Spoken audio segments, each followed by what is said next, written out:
ձայները բաշխվել են հետևյալ կերպ. Լիաննա Մանուկյան կողմ 57 դեմ 35։ Ազգային ժողովի ֆինանսավարկային եւ բյուջետային հարցերի մշտական հանձնաժողովի նախագահ է ընտրվել Ուժեղ Հայաստան խմբակցության պատգամավոր Լիաննա Մանուկյանը։ Քվեարկությանը մասնակցած 96 պատգամավորներից տեխնացուին կողմ է քվեարկել 57-ը, իսկ 39-ը դեմ է արտահայտվել։ Ավելի վաղ խմբակցությունը ներկայացրել էր պատգամավոր Հայկ Ֆարմանյանի տեխնացությունը։ Հատկանշական է, որ Ուժեղ Հայաստան խմբակցության առաջադրած 3 տեխնացուներն չեն ընտրվել, իսկ ՔՊ եւ Հայաստան Դաշինք խմբակցության ներկայացուցիչները հաջողությամբ հաստատվել են իրենց պաշտոններում։ Ուժեղ Հայաստան խմբակցությունն արդեն փոխել է Եվրոպական ինտեգրման հանձնաժողովի նախագահի իր տեխնացուին, առաջադրելով Հարություն Հարությունյանին։ Վերջին շրջանում այնպիսի տպավորություն է ստացվում, որ բարեգործությունը Հայաստանում հանցագործություն է։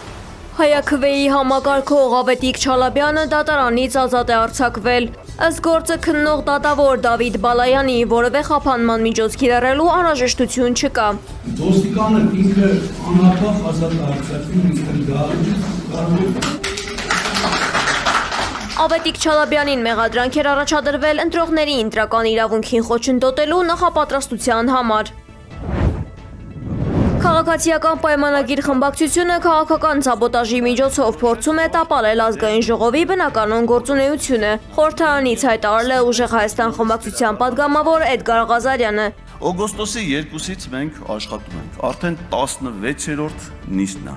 Եվ մենք հələ չենք անցել մեր երկրի համար կարևորագույն նշանակություն ունեցող քաղաքական հարցերի քննարկման։ Եվ հիմա այս կարևոր հարցերը թողած պատրաստի տեխնացուներին առաջադրած մարդիկ ընդամենը առանց քաղաքական որևէ բացատրություն, հիմնավորում տալու չեն ընտրում, ասում է չէ,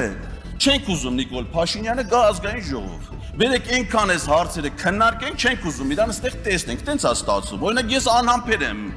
իր հետ իմ հանդիպմանը։ Թե դուք ինչի չեք ուզում այդ մարդը գասի, չեմ հասկանում։ Իր հեղինակությամբ, իր գործնեությամբ դուք եք նստել, եք չեք ուզում ինքը գասը։ Ղազարյանը մեղադրել է իշխանությանը օրենքի կոպտագույն խախտումների համար, նշելով, որ իշխող ուժի տեխնացուներն առաջադրվում են կուսակցության վարչության որոշումներով, որտեղ ներգրավված են գործադիր իշխանության ներկայացուցիչներ։ Սա սահմանադրական կարգի տապալման էլեմենտ է իր մեջ պարունակում։ Որովհետև կուսակցության վարչության կազմում են օրինակ քաղաքացիական պայմանագրի դեպքում վարչապետ, նախարարներ, աղք, մասնավոր առևտրային ընկերությունների աշխատակիցներ, այսինքն մարդիկ, որոնց ճակատագիրը ստեղ պետք է որոշվի, իրանք ընդեղ պիտի պաշտոնավարեն, թե չէ, բայց պարզվում է հակառակն է։ Գործադիր իշխանության պաշտոնյաները որոշում են, թե օրենսդիր մարմնի ղեկավար պաշտոններով ով պիտի զբաղեցնի։ Սա երկու սահմանադրական օրենքի, կուսակցությունների մասին եւ ազգային ժողովի կանոնակարգ սահմանադրական օրենքների կոպտագույն խախտում է։ Հայաստանում Եվրամիության դիտորդական առաքելության Մարտունու կենտրոնը հյուրընկալել է առաքելության ղեկավար Սատու Կոյվուին։ Նա միացել է Գեղարքունիքի մարզում իրականացվող բարեկության աշխատանքներին, տեղում իրավիճակը գնահատելու եւ վերջին զարգացումներին ծանոթանալու համար։ Ամենայն հայոց կաթողիկոս Գարեգին II-ը այսօր նշում է ծննդյան 75-րդ ամյակը։ Նրան Հոբելյանի արխիվ շնորհավորել են Մոսկվայի եւ Համայն Ռուսիո պատրիարք Կիրիլը եւ Բելարուսի նախագահ Ալեքսանդր Լուկաշենկոն։ Ամենայն հայոց կաթողիկոսի կարգավիճակով երկար տարիների անձնվեր ծառայությունը ձեզ համար ապահովել է խոր հարգանք ամբողջ քրիստոնեական աշխարհում, նշվել է Մոսկվայի պատրիարքության պաշտոնական կայքում։ Ձեր անխոչ հովական գործունեությունը եւ ավանդական արժեքների նվիրվածությունը խորը հարգանք են վայելել Հայաստանում եւ նրա սահմաններից դուրս, շեշտել է Բելարուսի ղեկավարը։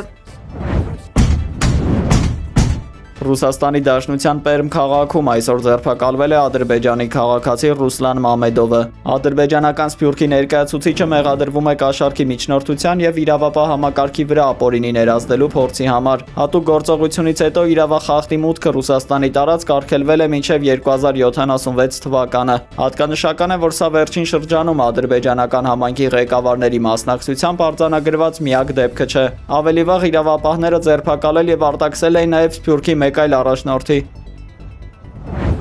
Մասուդ Փեզեշքյանը օրդորել է օր առաջ դադարեցնել պատերազմը, ընդգծելով Թեհրանի ներկայիս ուժեղ եւ արժանապատիվ դիրքը։ Ի պատասխան ԱՄՆ ֆինանսների նախարարը հայտարարել է Իսլամական Հանրապետության դեմ աննախադեպ խիստ տնտեսական պատժամիջոցներ կիրառելու մտադրության մասին։ Վաշինգտոնի այս մարտավարությունը նպատակ ունի առավելագույն ֆինանսական ճնշմամբ նվազեցնել մոտ ապագայում լայնածավալ ռազմական բախումների հավանականությունը։ Ուղղակի ռազմական գործողությունների փոխարինումը տնտեսական պատերազմով շարունակում է մնալ տարածաշրջանային կայունության գլխավոր մարտահրավերը։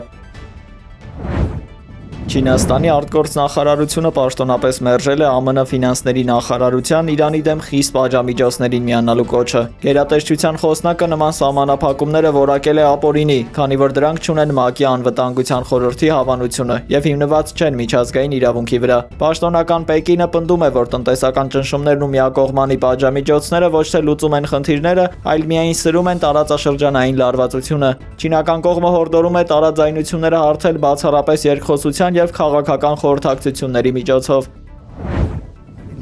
Դոնալդ Թրամփի առողջական վիճակի եւ արտաքին տեսքի շուրջ քննարկումները կրկին հայտնվել են հանրության եւ լրատվամիջոցների ուշադրության կենտրոնում։ Համացանցում տարածված նոր կադրերում երևում է, որ Թրամփի ձեռքերն ամբողջությամբ ծածկված են կոսմետիկ միջոցներով։ Լրագրողներն ու սոցցանցերի օգտատերերը նկատել են տոնային քսուքի բավականին հաստ շերտեր, որոնց միջոցով ըստ ամենայնի փորձ է արվում քողարկել կապտուկները կամ բժշկական միջամտություններից մնացած հետքերը։ Այս տեսարանը շատերին անմիջապես հիշեցրել է Մեծ Բրիտանիայի թագուհի Եղիսաբեթ II-ին։ Թագուհու մահվանից ընդամենը 2 օր առաջ արված վերջին պաշտոնական լուսանկարներում նրա ձեռքերին եւս նկատվել էին նմանատիպ մուգ կապտուկներ։ Նյու Յորքում տեղացած հորդառատ անձրևների եւ հզոր փոթորիկների հետևանքով կաթվածահար է եղել քաղաքի որոշ հատվածների բնականոն կյանքը։ Ջուրը ողողել է մետրոն։ Հայտարարվել է հանկարծակի ջրհեղեղների վտանգի 3-րդ մակարդակ, հատկապես փողոցների եւ ցածրադիր վայրերի համար։ Քաղաքապետ Զոհրան Մամդանին հորդորել է բնակիչներին լուրջ վերաբերվել եղանակային կանխատեսումներին, պահպանել զգոնություն։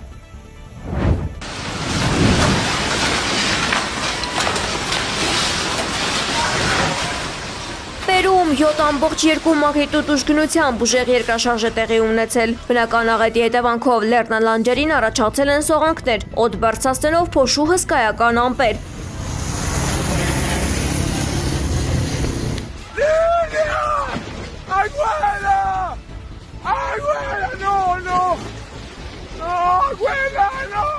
Էպիկենտրոնին մոտ գտնվող բազմաթիվ տներ կառուցված են կավից ու թիթեղներից, ինչը դրանք չափազանց է դարձնում նման ուժգին ցնցումների նկատմամբ։ Ավերվել է մոտ 50 տուն։ Երկրում կա հետցնցումների հավանականություն։ Ay, corro, les digo. Չինաստանի Նանկին քաղաքի մետրոպոլիտենում արտասովոր միջադեպ է տեղի ունեցել։ Ուղևորներից մեկը պատահաբար վայր է գցել կենդանի օձաձկներով լի դույլը։ Տասնյակ ձկներ տարածվել են վագոնի հատակով, խոչընդոտելով ուղևորների տեղաշարժը։